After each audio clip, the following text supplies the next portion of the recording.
Rekan-rekan mahasiswa sekalian, setelah kita selesai mendiskusikan sistem koordinat, maka topik kuliah kita selanjutnya terkait dengan sistem waktu. Nah, untuk pertemuan kali ini kita akan melihat bagian pertama dari sistem waktu, yaitu yang terkait dengan sistem waktu bintang dan sistem waktu matahari. Sedangkan sistem waktu dinamik dan sistem waktu atom nanti kita lihat di minggu berikutnya. Mungkin ada yang bertanya-tanya pentingnya sistem waktu itu apa gitu dalam geodesi satelit ya. Nah, mungkin kalian sudah melihat dari pembahasan tentang sistem koordinat sebelumnya bahwa dalam pendefinisian sistem koordinat apakah itu CIS atau CTS, secara implisit sistem waktu itu terlibat ya. Misalnya contohnya di CIS bahwa conventional ephemeris pole, kutub utaranya CIS ini didefinisikan pada epok J2000 ya. Nah, ini menunjukkan waktu ya, Julian ya.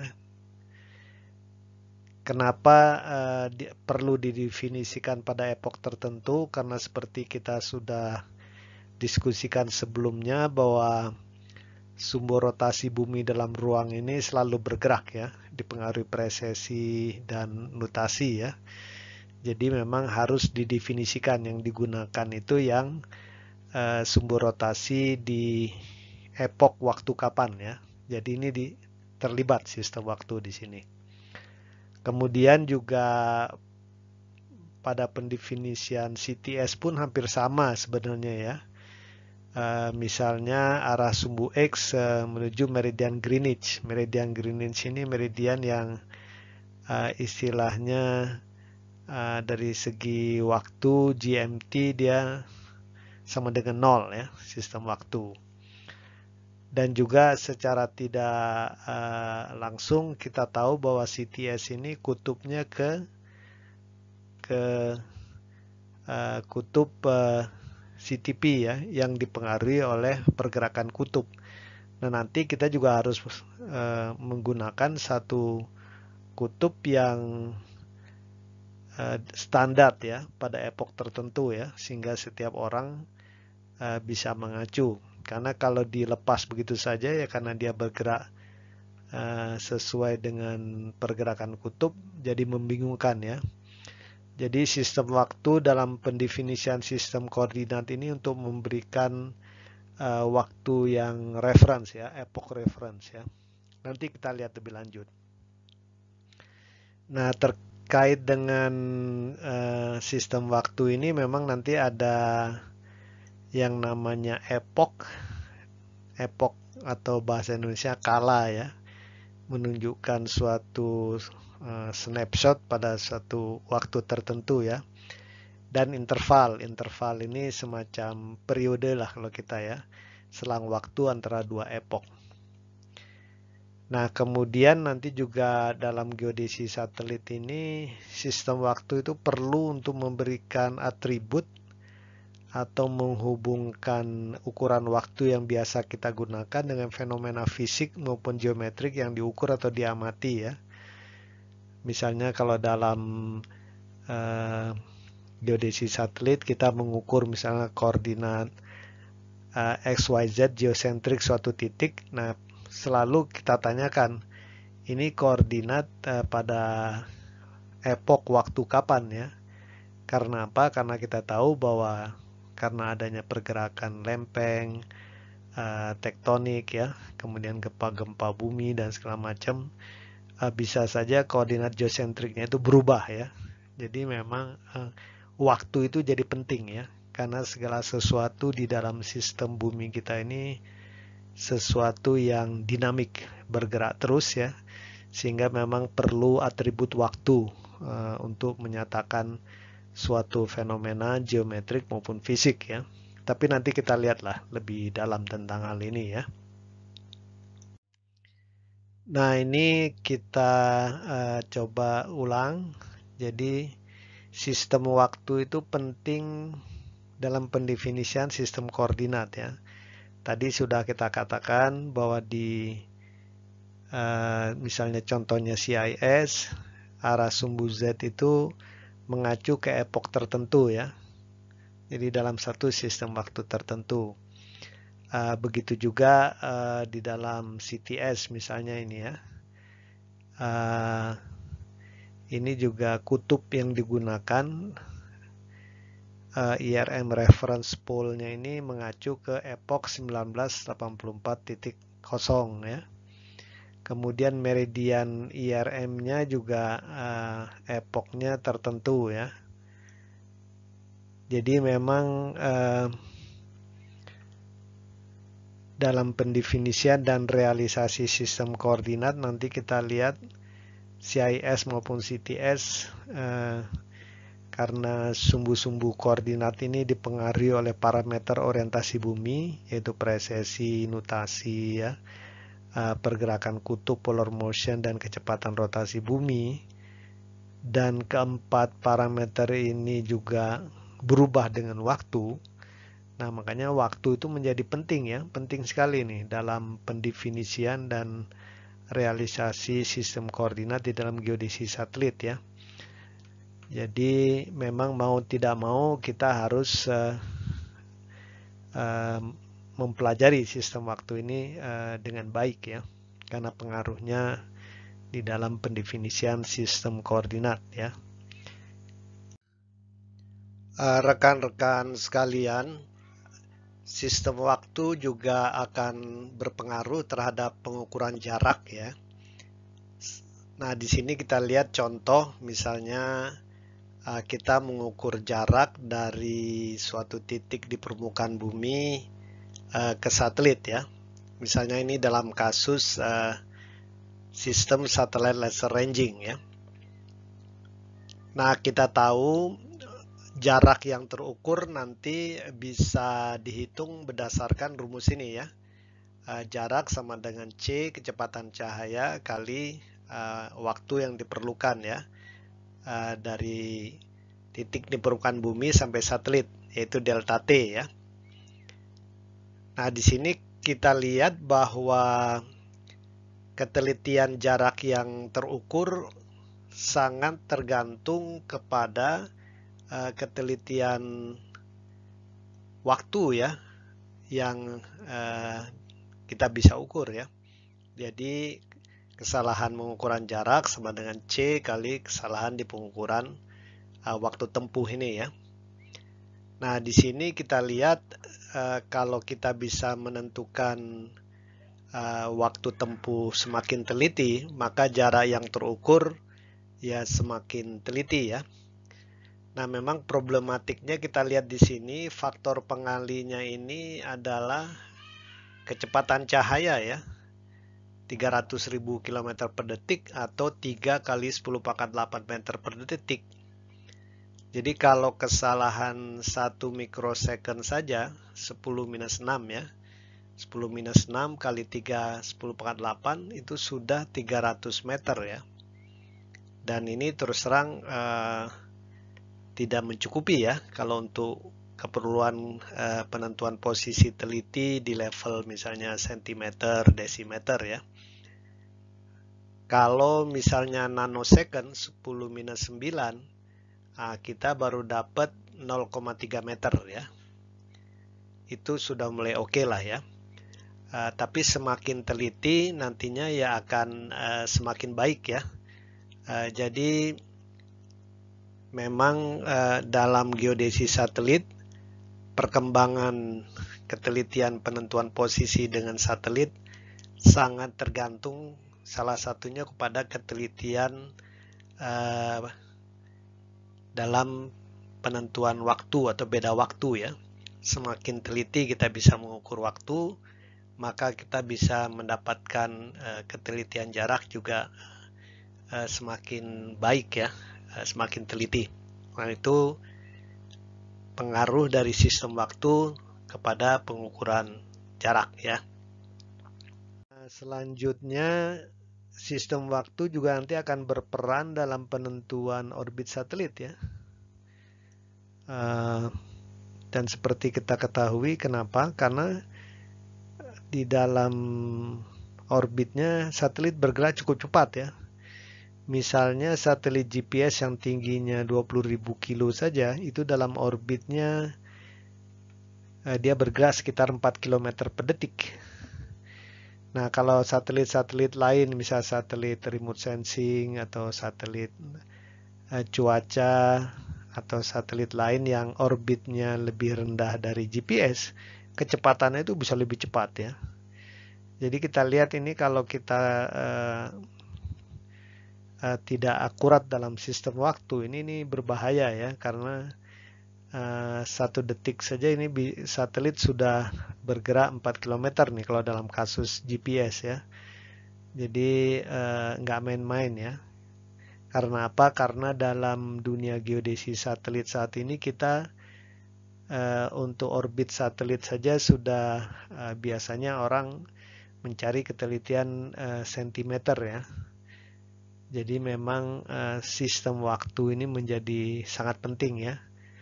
Kalau kita mengatakan sistem waktu, tentunya ya dia yang akurat, tapi juga sinkron ya, bisa ditransfer dengan baik, dan juga sistem waktu yang ada di satelit dan yang ada di pengukur di bumi juga harus homogen ya ketelitiannya. Jadi banyak aspeknya ya. Tapi nanti kita lihatlah dalam pembahasan lebih lanjut nanti ya sampai akhir perkuliahan kita.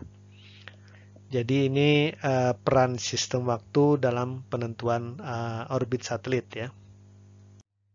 Coba kita lihat beberapa jenis sistem waktu ya. Ini dalam bidang geodesis satelit ada 3 sistem waktu yang umum digunakan ya. Jadi yang pertama namanya waktu bintang dan waktu matahari, kemudian waktu dinamik, dan yang ketiga waktu atom. Nah, perlu diingat dalam sistem waktu biasanya kita nanti mengacu kepada sesuatu yang berotasi atau berosilasi ya. Jadi segala sesuatu yang fenomena yang sifatnya closing the loop lah ya, atau ya semacam itulah ya. Karena kemudian nanti kita bisa menderive ukuran-ukuran waktu. Nah, kalau waktu bintang atau sering dinamakan sidereal time dan waktu matahari, ini universal atau solar time, dia berdasarkan rotasi harian bumi ya. Jadi fenomena osilasi atau perputaran yang digunakan ini rotasi harian bumi, nanti kita lihat ya. Kalau acuannya ke bintang atau ke quasar itu namanya waktu bintang, kalau acuannya ke matahari, waktu matahari. Nah, kalau yang kedua waktu dinamik ini dia nanti fenomena perputaran periodiknya atau osilasi yang diacu adalah pergerakan benda-benda langit ya dalam sistem matahari ya, terutama planet lah ya, planet mengelilingi matahari. Nah, itu kan dia berputar ya, periodik. Nah, ini bisa dijadikan nanti sebagai acuan untuk sistem waktu, yaitu sistem waktu dinamik ya. Dan kemudian yang bisa juga digunakan tentunya ya osilasi elektromagnetik ya. Kita tahu segala sesuatu di dalam atom itu mirip seperti di alam raya juga ya. Jadi di dalam atom pun kan elektron dan kemudian partikel-partikel lain juga umumnya punya gerakan aktivitas yang sifatnya periodik, berosilasi ya. Nah, itu juga bisa digunakan untuk nantinya menurunkan atau mendefinisikan suatu sistem waktu ya. Jadi ini pembagiannya dari rotasi bumi, kemudian pergerakan benda langit dalam sistem matahari sampai ke osilasi elektromagnetik dalam suatu atom ya. Nah, ini 3 sistem waktu yang umum digunakan di dalam geodesi satelit. Ada beberapa contoh dari sistem waktu dari sistem waktu matahari, bintang dinamik, dan atom tersebut ya. Jadi kita lihat di sini proses periodiknya seperti dikatakan tadi, ini ada rotasi bumi. Kemudian proses periodik berikutnya adalah ini contohnya yang revolusi bumi ya, bumi mengelilingi matahari. Tentunya bisa saja menggunakan planet-planet lain yang mengelilingi matahari ya.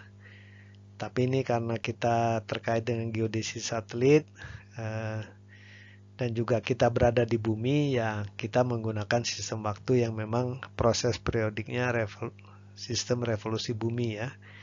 Dan ini ada yang osilasi atom. Nah, ini contoh-contohnya namanya. Nanti kita lihat ya. Ada yang universal time, ada Greenwich sidereal time, ada ephemeris time ya. Kemudian ada macam-macam ini ya. Saudara bisa baca. Kemudian kalau waktu atom itu misalnya ada yang IAT ya, International Atomic Time. Ada yang UTC ya, Universal Time Coordinated, itu waktu atom ya. Kemudian GPS time yang biasa digunakan di dalam sistem GPS. Nah, ini contoh. Nah, ada lagi sistem-sistem waktu yang lain dari ketiga proses periodik ini ya. Nanti kita lihat lebih detail lah. Tapi ini yang umum nanti kita akan sering temukan lah ya dalam membahas sistem-sistem geodesi satelit ya. Rekan-rekan mahasiswa, coba kita lihat sekarang lebih detail tentang sistem waktu bintang ya. Jadi sistem waktu bintang ini dikatakan juga sidereal time ya. Kalau kalian nanti baca-baca buku bahasa Inggris, istilahnya sidereal time. Dan dia berkaitan langsung dengan rotasi bumi ya. Nanti kita jelaskan. Nah, epok waktu bintang secara numerik ini dinyatakan dengan sudut waktu dari titik semi. Jadi coba kalian lihat gambar ini. Jadi gambar ini di sini ada bumi, kemudian ada arah ke bintang atau kuasar, nanti tergantung yang dipilih yang mana. Ini titik semi ya, perpotongan antara bidang ekuator dengan bidang ekliptika. Kemudian ini ada meridian pengamat. Jadi meridian yang mengandung lokasi pengamat. Dan ini kutub utara seperti biasa, dan ini bidang ekuator. Nanti ada istilahnya sudut waktu bintang. Jadi sudut waktu bintang ini adalah sudut yang dihitung di bidang ekuator dari meridian pengamat searah jarum jam sampai ke arah bintang ya. Nah, ini namanya sudut waktu bintang. Dan kalau kita lihat di sini, kalau bumi berotasi, maka yang akan bergerak itu meridian pengamat ya. Sedangkan arah ke bintang atau kuasar tetap. Jadi nanti kita lihat sudut waktu bintang ini, sudut antara meridian pengamat dan meridian ke arah bintang, itu dia akan membesar seiring dengan rotasi bumi ya. Terus misalnya ini katakanlah ini 60 derajat, kemudian bumi berotasi, kemudian sudut waktu menjadi 90, terus 180, 270. Kalau kembali ke sini lagi, nah itu 360 derajat ya. Dan nanti kita lihat dalam konversi ini 360 derajat itu sama dengan 24 jam ini. Ya kan? Karena rotasi bumi kan sekali putar 24 jam. Jadi kita lihat nanti epok waktu bintang itu memang secara numerik itu sudut waktu dari titik semi ya, atau sudut waktu dari bintang lah sebenarnya ya. Kenapa dulu namanya sistem waktu bintang itu karena acuannya itu adalah bintang ya. Dulu itu ke arah vernal equinox yaitu bintang Aries. Tapi dengan perkembangan teknologi nantinya ya bisa saja bahkan sekarang banyak yang mengarah ke kuasar ya, karena lebih teliti. Sedangkan kuasar ini stellar kuasi stellar lah ya, dia mirip bintang ya, padahal bukan bintang. Tapi karena nama waktunya dari dulu itu udah sistem waktu bintang, awalnya mengacu ke bintang, yaitu ke arah bintang Aries ya, namanya dipertahankan ya. Dan kita lihat nantinya sudut waktu ini memang sangat tergantung dengan periode waktu ya. Jadi kalau 360 derajat, dia 24 jam. Kalau 15 derajat, ya 1 jam ya. Kalau 1 derajat 4 menit ya. Jadi ini di dalam sistem waktu itu antara sudut waktu dengan periode waktu itu dua variabel yang saling berkaitan ya. Nah, nanti kita lihat memang waktu bintang ini atau sudut waktu bintang ini ditentukan dengan pengamatan bintang dulunya ya, umumnya. Tapi sekarang ini banyak dengan pengamatan kekuasar ya, menggunakan VLBI. Kita bisa menentukan sudut waktu bintang ya. Nah, dalam sistem waktu bintang ini nanti ada yang istilahnya waktu bintang sejati dan waktu bintang menengah. Kenapa? Karena kita pelajari sebelumnya kan ya, kalau titik semi sejati ini ke arah yang bintang yang apa adanya ya, itu kan masih dipengaruhi oleh presesi dan nutasi. Dalam artian sumbu rotasi bumi kita ini kan mengalami presesi dan rotasi di dalam ruang. Akibatnya memang titik semi ini pun tidak ajak di suatu posisi ya. Karena titik semi ini kan sebenarnya perpotongan bidang ekuator dan bidang ekliptika.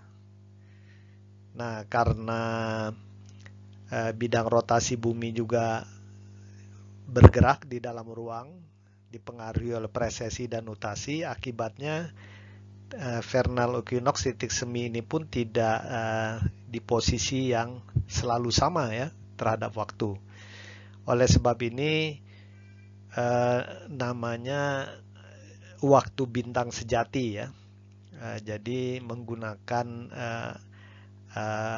posisi bintang apa adanya itu namanya bintang sejati, atau dalam bahasa Inggrisnya apparent sidereal time atau AST. Jadi kalau ada singkatan AST itu namanya apparent sidereal time.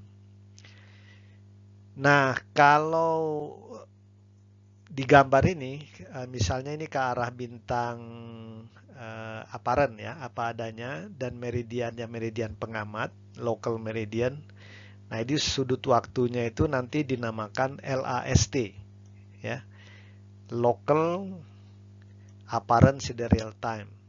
Tetapi nanti kalau misalnya untuk sudut waktu bintangnya itu dihitung dari meridian Greenwich, misalnya meridian Greenwich-nya di sebelah sana gitu ya, misalnya ini ya, ya nanti namanya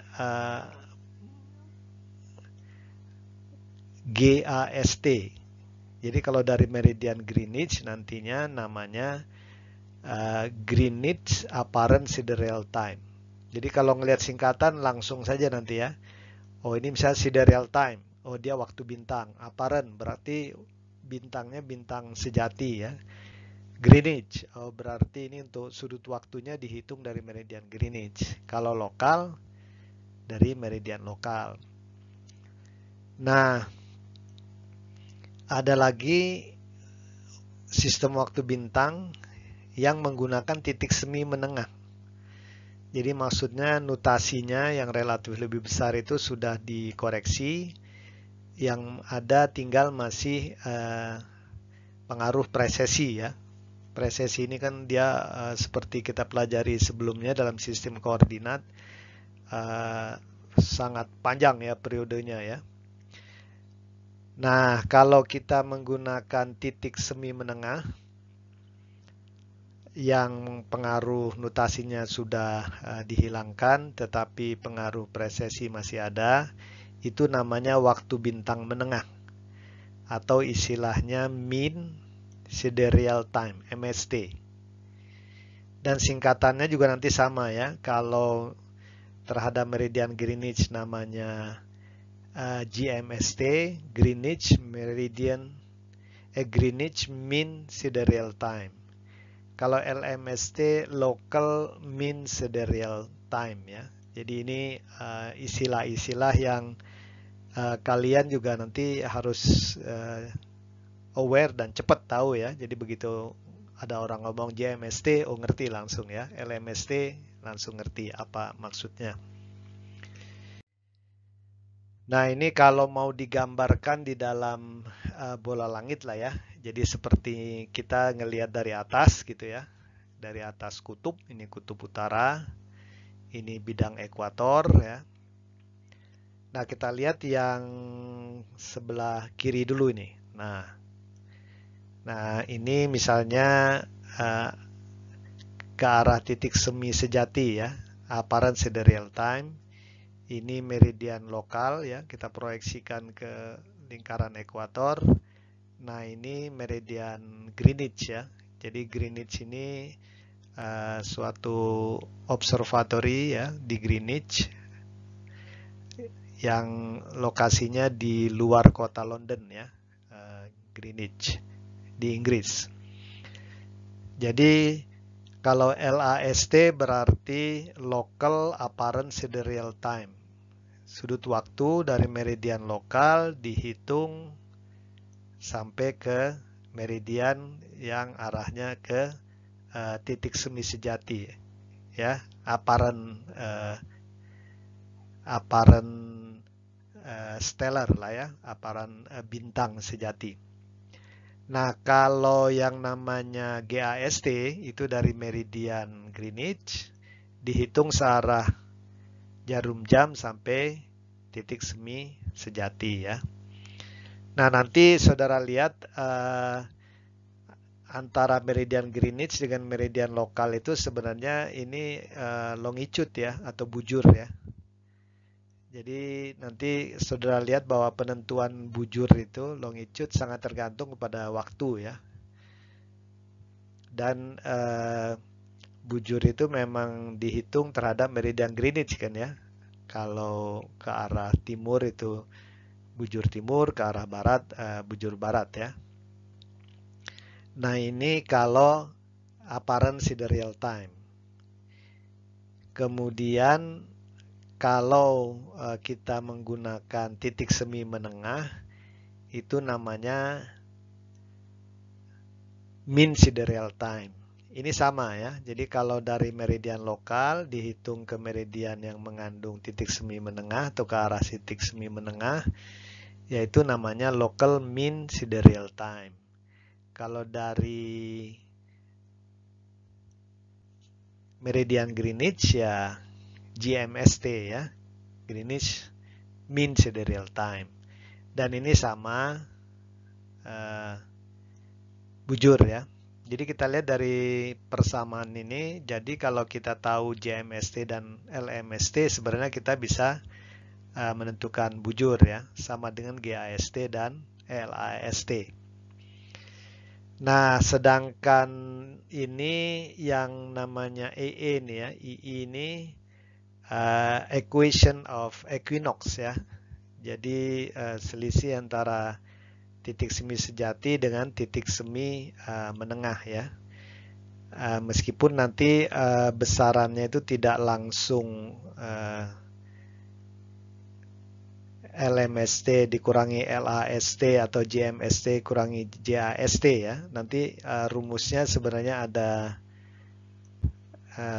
perkalian dengan notasi ya, notasi dalam komponen bujur dikalikan kosinus dari EE ini ya, equation of equinox ya. Nah ini nanti banyak digunakan kalau saudara nanti belajar astronomi atau segala macam yang lain-lain ya.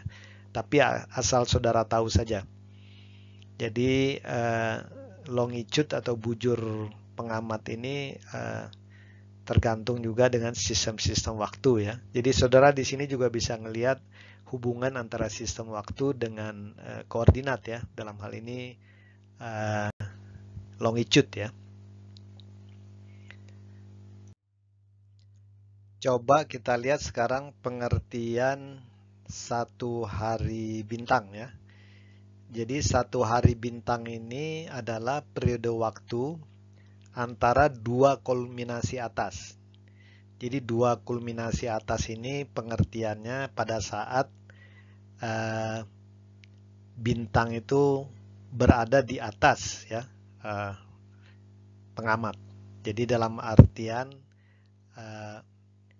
kalau dari gambar ini kita lihat kulminasi atas itu pada saat meridian pengamat berimpit dengan meridian yang ke arah bintang. Nah itu namanya kulminasi atas. Kalau kulminasi bawah, pada saat kalau seandainya meridian pengamatnya itu ada di belakang sana ya. Jadi kalau misalnya meridian pengamat posisinya ada di sini, di sebalik arah daripada ke arah bintang, jadi arah bintangnya ke sini, kemudian meridian pengamat ada di sana, nah ini kulminasi bawah. Jadi satu hari bintang itu dihitung antara dua kulminasi atas ya, dari titik semi menengah. Mean sidereal time jadi yang digunakan ya di meridian pengamat tertentu. Jadi kalau misalnya mulainya katakanlah pertama dari meridian pengamatnya di sini dulu berimpit dengan meridian ke arah bintang, kemudian karena rotasi bumi tentunya kan nanti sudutnya ini sudut waktu bertambah terus kan ya. Jadi meridiannya bergerak ke sana, meridian pengamat. Kalau ke arah bintangnya kan tetap ya. Terus, nah pada saat berada di sebaliknya, nah itu sudut waktunya sudah 180 derajat. Nah ini dalam kasus ini dia kita katakan kulminasi bawah terhadap meridian pengamat ini ya. Tapi kemudian dia bergerak terus, berimpit lagi menjadi berkulminasi atas lagi sekarang si bintangnya. Jadi satu hari bintang itu interval atau periode waktu antara dua kulminasi atas yang berturutan dari titik semi menengah ini ya, terhadap meridian pengamat tertentu ya. Nah ini dia. Nah seperti sudah disampaikan sebelumnya, memang waktu bintang itu mengacu ke titik semi menengah dan yang aparennya tidak digunakan, yang bintang sejati karena rotasi bumi itu memang tidak uniform ya, kecepatan rotasi bumi tidak uniform. Dan yang kedua juga arah-arah sumber rotasi bumi kan dipengaruhi oleh presesi dan nutasi ya. Dan kita tahu kalau MST, mean sidereal time itu dipengaruhi masih oleh presesi saja ya. Tapi kalau yang apparent masih ada nutasi bahkan ya. Makanya biasanya menggunakan kita kesepakatannya mean sidereal time. Dan nanti kita lihat karena dia kulminasi atas, jadi jam 00 satu hari bintang itu mulainya pada saat titik semi menengah ada di atas meridian pengamat. Nah ini kebalikan dengan sistem waktu matahari nanti. Kalau sistem waktu matahari kita tahu jam 00-nya kan tengah malam. Nah itu berarti jam 00 hari matahari itu pada saat matahari menengahnya nanti berkulminasi bawah. Tapi nanti kita lihat ya dalam pembahasan tentang sistem matahari. Nah, perlu dicatat juga karena titik semi menengah ini masih dipengaruhi oleh precesi. Memang satu hari bintang itu nanti masih ada perbedaannya dengan periode bumi yang sebenarnya ya, periode rotasi bumi yang sebenarnya, yaitu lebih pendek sekitar ya ini yang nggak terlalu besar kalau untuk ukuran praktis ya, 8,4 milisecond ya. Ya, tapi untuk keperluan ilmiah nanti harus diperhitungkan ini ya. Selanjutnya kita lihat sistem waktu matahari ya. Jadi sistem waktu matahari ini disebut juga solar time atau universal time ya. Seperti sistem waktu bintang, dia berkaitan dengan proses periodik rotasi bumi. Cuma memang di dalam sistem waktu matahari nanti juga ada pengaruh dari revolusi bumi mengelilingi matahari. Nah, epok waktu matahari secara numerik adalah sudut waktu dari matahari. Jadi kalau coba kita lihat gambar ini, jadi seperti halnya dalam sistem waktu bintang, sistem waktu matahari, epok waktunya itu tergantung kepada besarnya sudut waktu matahari ya. Jadi kalau ini meridian pengamat dan ini meridian yang mengandung matahari, maka sudut waktu adalah sudut yang diukur dari meridian pengamat di bidang ekuator searah jarum jam sampai ke matahari. Dan kita lihat nantinya karena rotasi bumi, jadi meridian pengamatnya ini bergerak ya, berputar bersama dengan rotasi bumi, maka nanti sudut waktu matahari pun akan nilainya berubah ya. Sebagaimana di dalam kasus sistem waktu bintang, sudut waktu bintang juga berubah dengan rotasi bumi. Nah, nanti kita lihat kalau kita di bumi kan kita melihat seolah-olah matahari itu bergerak ya. Sebenarnya kan bumi yang berevolusi mengelilingi matahari. Tetapi yang kita lihat adalah dari permukaan bumi bahwa seolah-olah matahari itu bergerak ya, nanti dalam bidang ekliptika. Nah, kalau kita lihat matahari yang sebenarnya ya, matahari sejati atau apparent sun yang nampak dari bumi, nanti kita lihat pergerakan matahari sejati atau apparent sun ini tidak uniform ya. Jadi nantinya matahari sejati ini memang tidak ideal untuk pendefinisian sistem waktu matahari. Nah, yang sebaiknya digunakan tentunya nanti adalah yang namanya semacam matahari hayal ya, atau matahari menengah, fictitious sun atau mean sun, di mana dikarakterisir bahwa matahari ini bergerak dalam bidang ekliptika dengan kecepatan yang uniform ya, kecepatan yang uniform. Jadi maksudnya kalau misalnya kita melihat matahari di atas horizon kita, kemudian kita lihat dia bergerak, kemudian besoknya setelah 24 jam matahari itu persis ada di tempat yang sama lagi ya. Nah, itu yang namanya matahari menengah. Jadi pergerakannya uniform ya. Nah, kenapa pergerakan matahari ini yang nampak dari bumi itu tidak uniform? Itu karena dua hal utama ya. Jadi seperti saya sampaikan, sebenarnya yang bergerak itu adalah bumi mengelilingi matahari ya, bumi mengelilingi matahari. Cuma yang nampak dari bumi seolah-olah matahari yang bergerak ya dalam bidang ekliptika. Nah, kalau kita lihat pergerakan atau revolusi bumi mengelilingi matahari, nah nanti kita lihat di sini bentuk orbitnya ini tidak persis lingkaran ya. Jadi kita lihat kalau misalnya di sini di dalam ilustrasi gambar di atas ini dari timeanddate.com, kita lihat posisi matahari di bulan Januari dan di bulan Juli.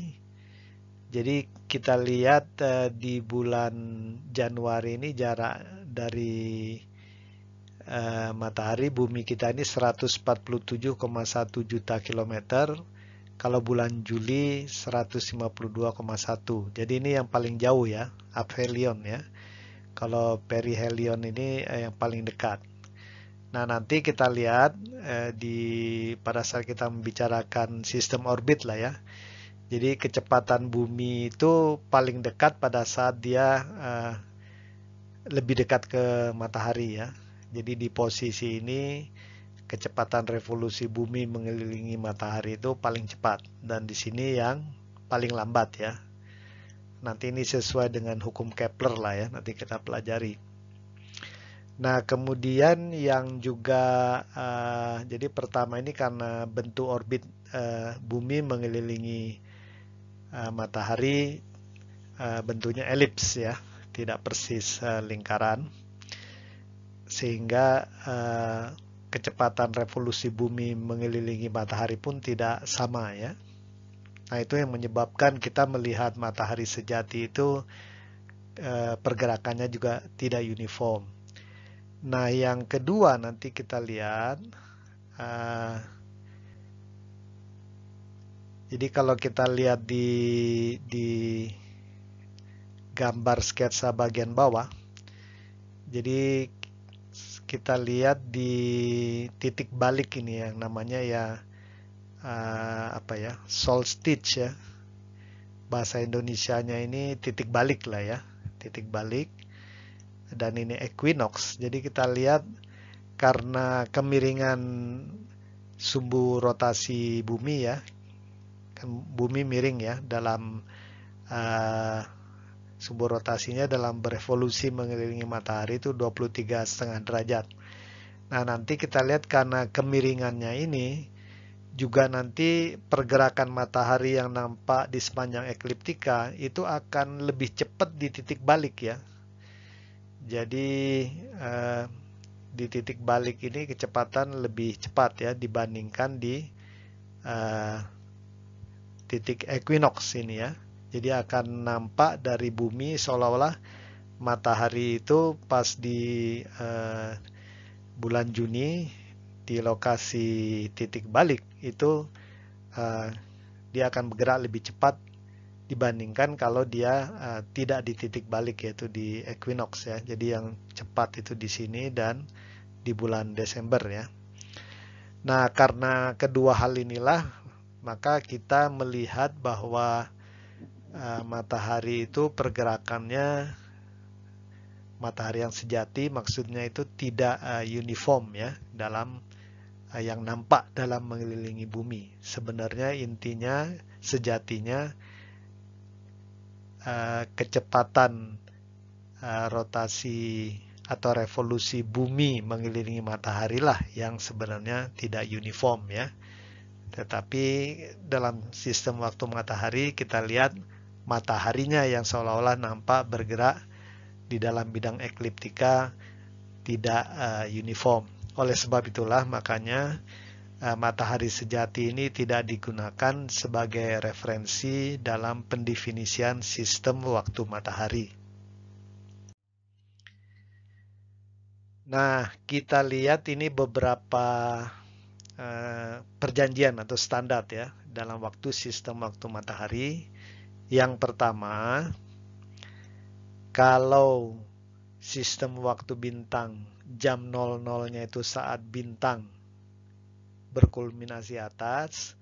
Kalau sistem waktu matahari ini jam 00-nya saat matahari menengah. Jadi yang digunakan matahari menengah ya, min sun, berkulminasi bawah. Jadi tengah malam lah ya.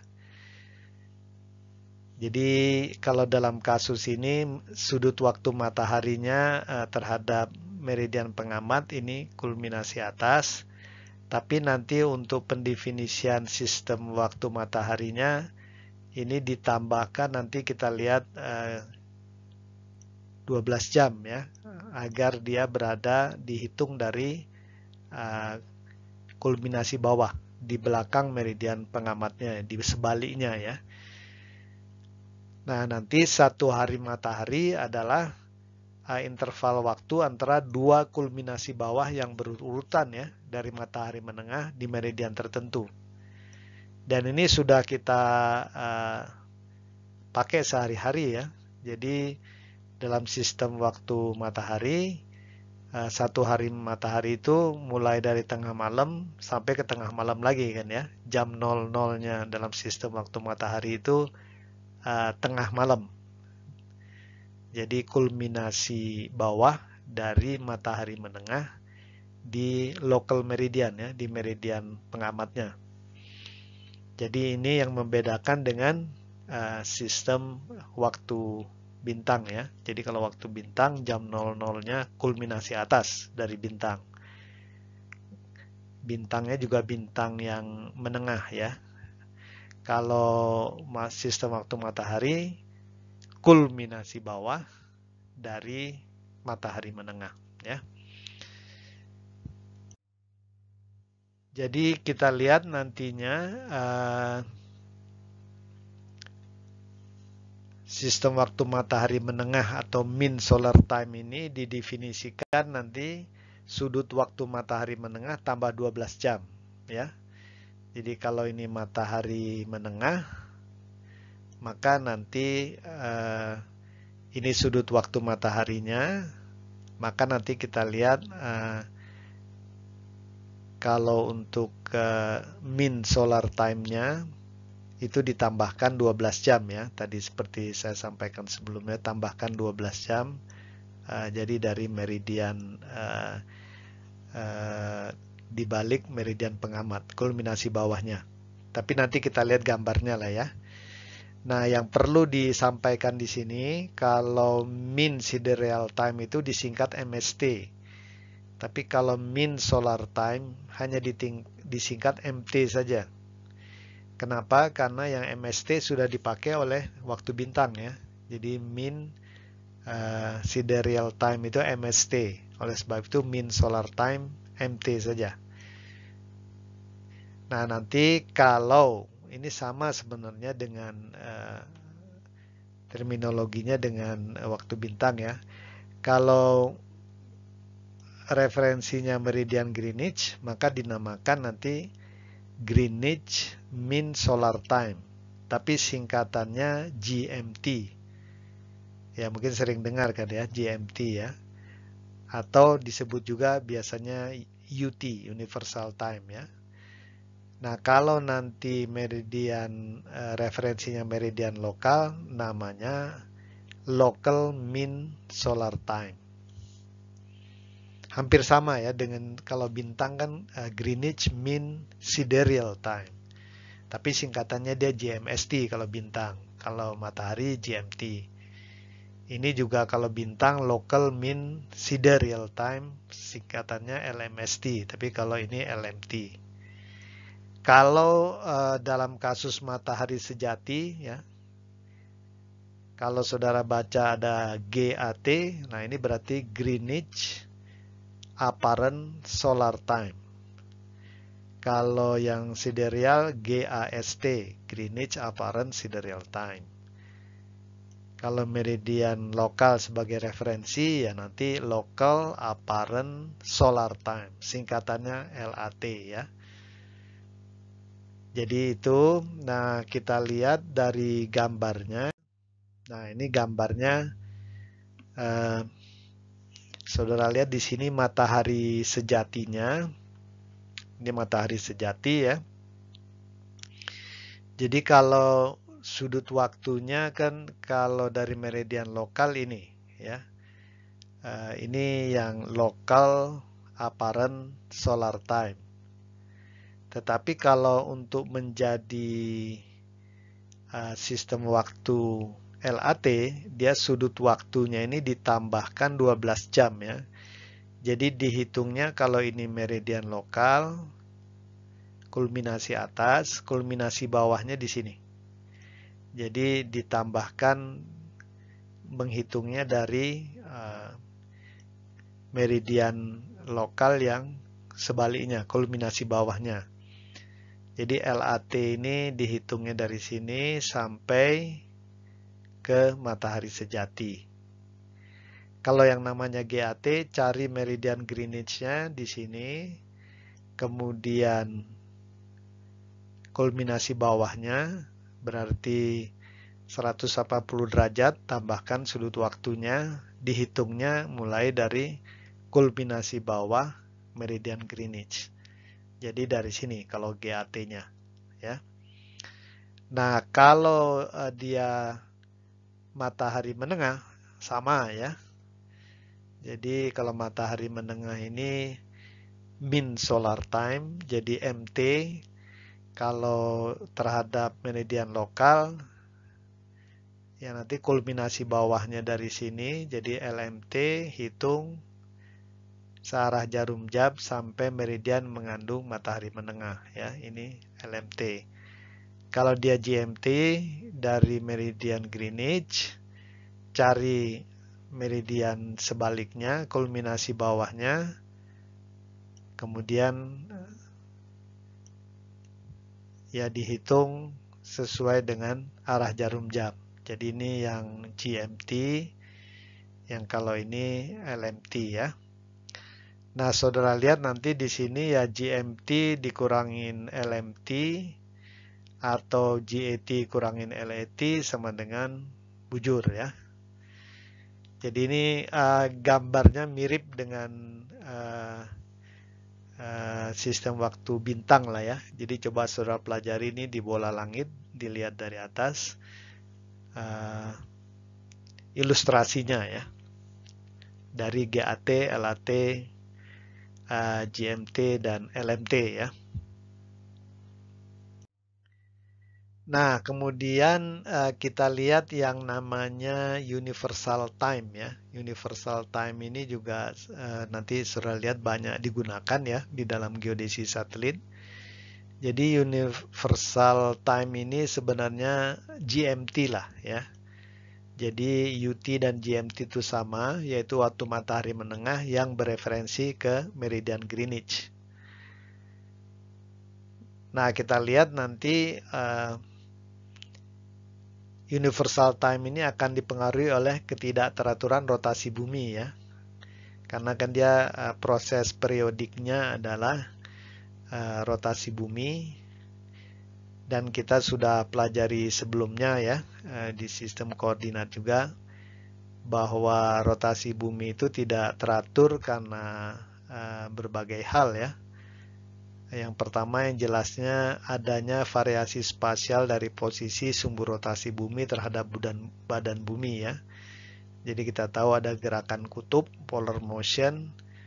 Jadi mau nggak mau ya memang sumber rotasi bumi ini seolah-olah bergerak terhadap badan bumi atau polar motion ya. Kemudian juga adanya variasi temporal dari kecepatan rotasi bumi. Jadi ini adanya variasi dalam panjang hari ya, karena kecepatan rotasi bumi itu tidak uniform dalam waktu ya, dia otomatis nanti panjang hari akan juga bervariasi ya.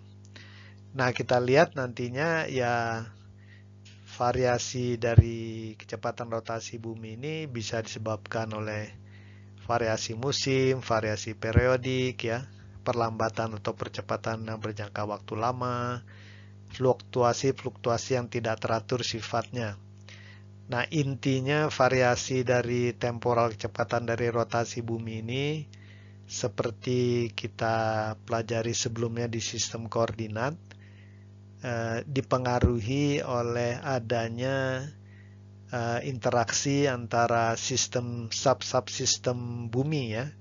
Subsistem bumi kan ada litosfer, ada hidrosfer, kemudian ada atmosfer. Nah, kita tahu di dalam bumi sendiri pun semuanya bergerak ya, mulai dari inti bumi sampai ke kerak bumi.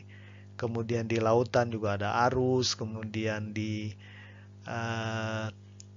atmosfer juga ada angin dan segala macam, dan semuanya juga saling berinteraksi ya, sehingga wajar kalau nanti kita lihat kecepatan rotasi bumi juga pun bervariasi ya. Sedangkan kalau gerakan kutub ya juga dipengaruhi oleh faktor-faktor yang lainnya ya. Jadi memang ini suatu sistem yang kompleks lah ya bumi kita ini ya. Jadi wajar kalau memang nanti universal time yang proses periodiknya mengacu kepada rotasi bumi ya pasti juga tidak akan uniform ya. Karena rotasi buminya sendiri juga sudah tidak uniform. Nah, nanti biasanya universal time itu dibedakan atas UT0, UT1, dan UT2 ya. Meskipun memang pendefinisian UT0 pun mungkin lama-lama juga nanti dengan perkembangan teknologi juga bisa berubah ya. Tapi memang secara historis ini dibagi UT0, UT1, dan UT2. Nah, UT0 ini adalah UT dari hasil pengamatan ya, yang masih dipengaruhi oleh gerakan kutub dan juga variasi-variasi daripada kecepatan rotasi bumi. Nah, kalau sudah dikoreksi dengan polar motion atau gerakan kutub, namanya UT1. Nah, nanti UT1 dikoreksi lagi dengan variasi musim dari kecepatan rotasi bumi, namanya UT2 ya. Nah, coba kita lihat ini misalnya variasi ini ada dari pengamatan VLBI, nilai UT1 itu memang masih ada variasinya ya, dalam mikrodetik. Karena UT1 ini masih mengandung variasi musim ya. Tapi ya kalau untuk keperluan sehari-hari ya variasi mikrodetik ini ya sudah oke lah ya. Nah, jadi nanti kita lihat memang UT1 ini digunakan untuk apa ya, merepresentasikan rotasi bumi yang real lah biasanya ya. Nanti kita lihat lebih lanjut ya. Nah, bagaimana cara menentukan UT0 ini ya? Jadi UT0 ini sebenarnya dia kan universal time ya, GMT, yaitu Greenwich Mean Solar Time, sistem waktu matahari. Tapi nanti kita lihat dalam penentuan UT0 ini sebenarnya dia biasanya ditentukan dengan pengamatan bintang atau kuasar secara tidak langsung ya. Karena nanti kita lihat urutannya itu biasanya ada sejumlah stasiun pengamat di dunia ya. Mungkin ini observatory lah, observatory bintang. Ada mungkin 50-an ya. Tapi jumlahnya berubah-ubah mungkin ya setiap tahun. Nah, mereka mengamati melalui pengamatan bintang atau kuasar local mean sidereal time. Jadi waktu bintang menengah yang lokal ya, LMST. Jadi mungkin ingat dari grafik sebelumnya, jadi LMST ini dihitung dari meridian lokal ke arah meridian yang menuju ke vernal equinox ya, ke arah bintang atau ke arah kuasar ya. Jadi ini yang namanya LMST.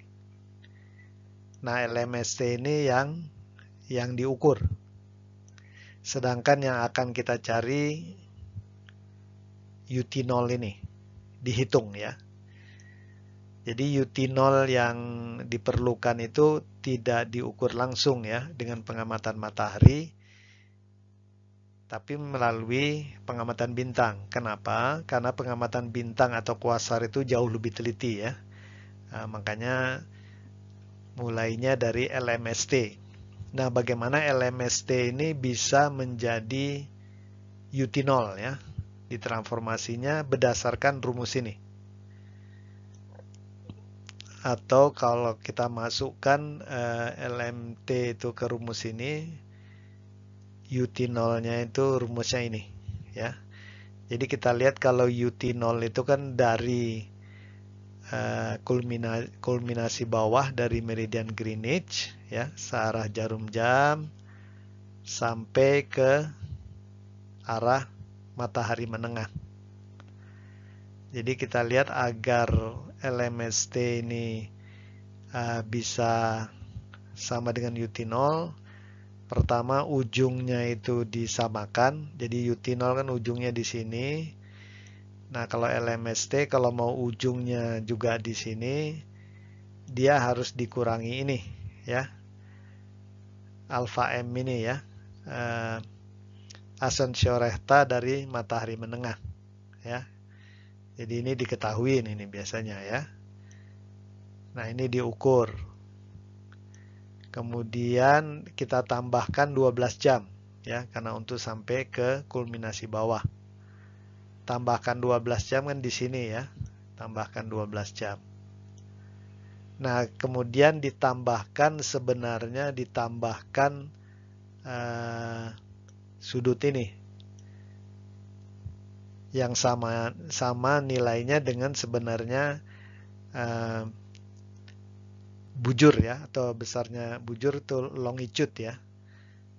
Tetapi seperti kita ketahui kalau meridian Greenwich ini kalau misalnya ini ke arah barat, dia bujur jadi minus ya. Kalau ke arah timur dia positif, ini kan ini timur, ini barat misalnya ya.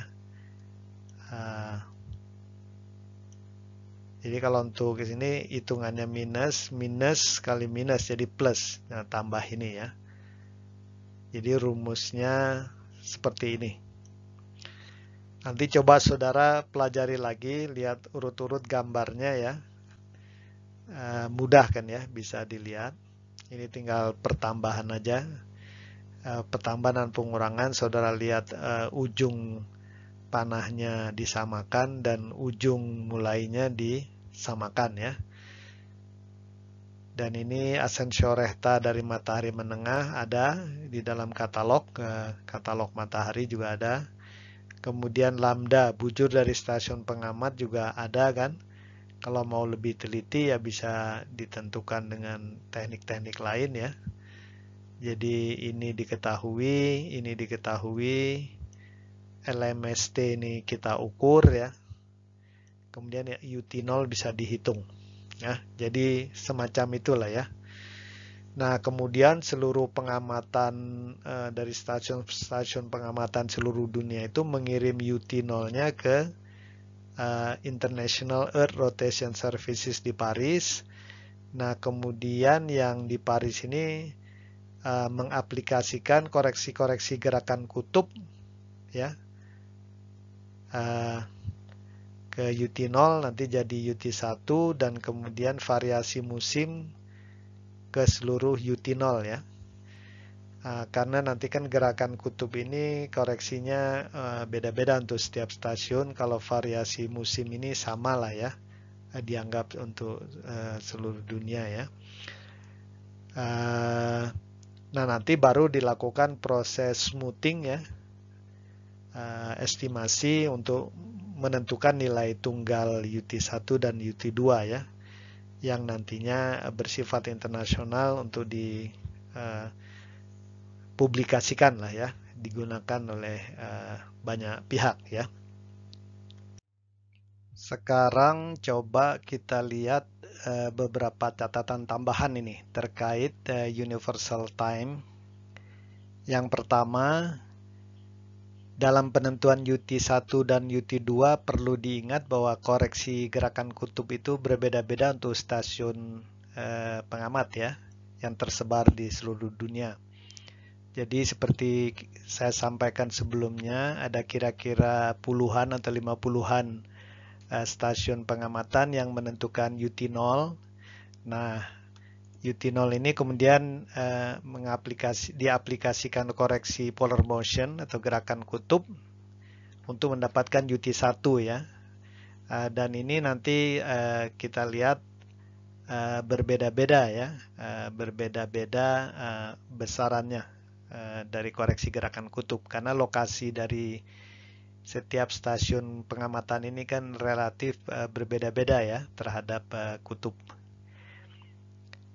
Sedangkan kalau koreksi musim, nah ini sama ya, karena musim itu kan bersifat global ya untuk seluruh dunia. Kemudian juga harus diingat UT2 ini masih dipengaruhi oleh variasi sekular dan fluktuasi yang tidak teratur dari kecepatan rotasi bumi ya. Jadi ini memang belum dikoreksikan. Nah, kemudian dalam geodesi satelit perlu dicatat bahwa memang yang banyak digunakan itu UT1 ya, karena dia representasi dari rotasi bumi yang sebenarnya ya, karena di sini sudah tidak ada lagi polar motion, jadi UT1 ini memang dia mengindra karakteristik dari rotasi bumi yang sebenarnya berikut variasi-variasinya ya. Jadi nanti memang saudara akan lihat bahwa UT1 ini memang skala waktu yang fundamental ya dalam astronomi geodesi maupun geodesi satelit. Kemudian juga untuk mendefinisikan orientasi yang sebenarnya dari sistem koordinat CTS dalam ruang juga menggunakan UT1. Dan kemudian juga untuk berbagai aplikasi navigasi juga UT1 digunakan ya. Dan saat ini terutama dari pengamatan VLBI ya, ketelitian tipikal dari UT1 itu umumnya sudah lebih baik dari 20 mikrosecond ya. Jadi kelihatannya nanti ke depannya pun juga akan terus bertambah lebih baik lah ini ya. Nah, itu tentang beberapa catatan terakhir tentang universal time. Nah, kemudian kita lihat di sini bedanya panjang hari matahari dengan hari bintang ya.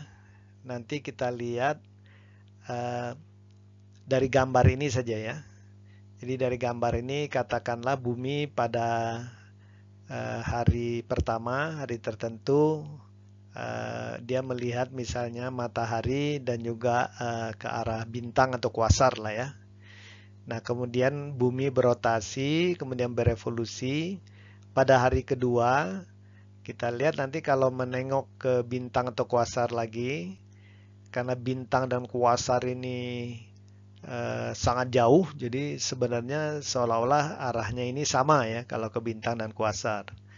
Tetapi kalau matahari yang lebih dekat, kita lihat pada saat bumi di hari kedua dan melihat ke bintang, itu matahari sudah istilahnya itu tertinggal di belakangnya ya, karena bumi sudah berevolusi.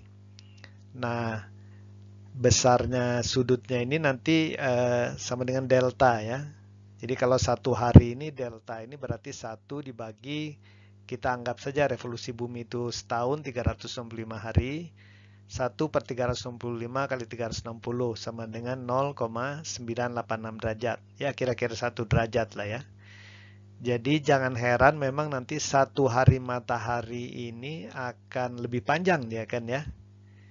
Jadi kalau di sini sudah satu hari bintang, tapi untuk satu hari matahari kita harus melihat sebesar 1 derajat lagi. Bumi harus berotasi lagi sebesar 1 derajat untuk menjadi satu hari ya. Nah, jadi besarnya ini berapa? Jadi kalau 360 derajat kan 24 jam ya. Jadi kalau kira-kira 0,986 ya 0,986 bagi 360 kali 24 jam, kira-kira 4 menit ya.